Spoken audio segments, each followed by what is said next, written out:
What's going on, guys, and welcome back to the channel.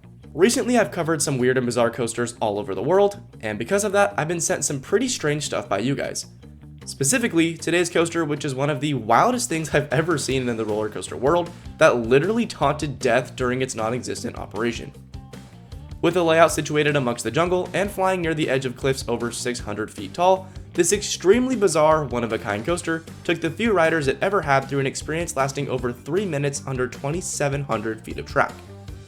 Despite this, and having been worked on for over 20 years, it was never actually open to the public, and it sits completely abandoned today, nearly 4 decades later. But without spoiling too much more, I think it's time for a video that is sure to make you guys appreciate the bizarre and weird history this thing truly has to offer. So of course, what is it, and where did it come from? This is the story of Scenic World Australia's Orphan Rocker.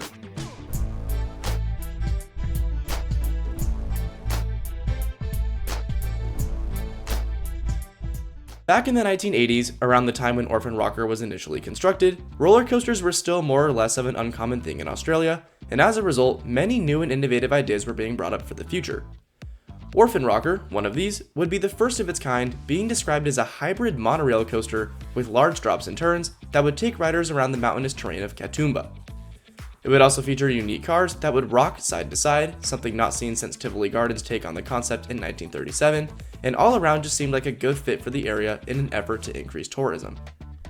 That being said, work on the project began in the early 1980s, with Philip and Harry Hammond overseeing the project. Philip became the lead designer all the way up until the late 1990s, when the ride was completed and sent through initial testing. Despite this, Orphan Rocker ran into a plethora of problems before it could debut, first with Australia's amusement rides and devices safety legislation, and later with local neighbors. The ride was apparently deemed too dangerous to operate. But as someone once said, folks, there's nothing to fear but fear itself.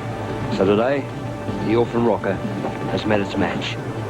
Despite this, Orphan Rocker ran into a plethora of problems before it could debut, first with Australia's amusement rides and devices safety legislation, and later with local neighbors.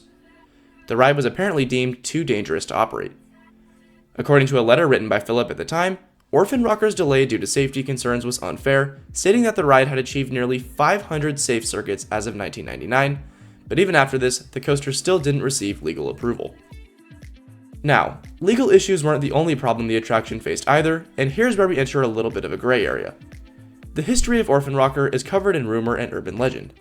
One of these rumors claimed that it caused sandbag dummies to completely disappear over the edge of a ravine during testing, and that the rocking cars would frequently loosen off the track. These accusations were refuted by park management, however, with the park claiming people just wanted a good story. While it is a possibility that those rumors were true to a degree, what's more likely is that the tightening of Australian safety rules played a critical role in its delayed opening.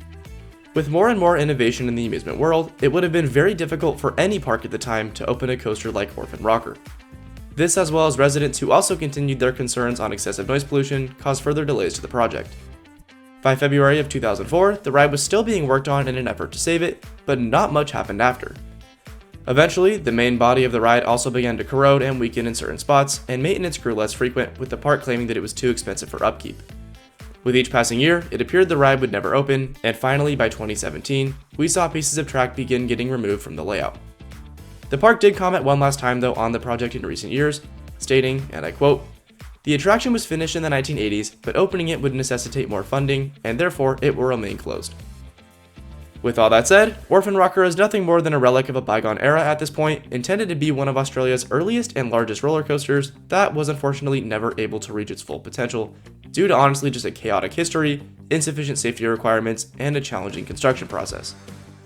Pretty sad but neat nonetheless, so if you want to learn more about it, I'll definitely link some websites down below for you to read further.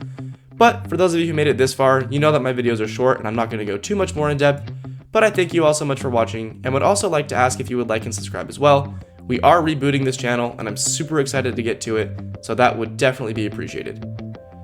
But besides that, that's pretty much all I got for you guys today. See ya!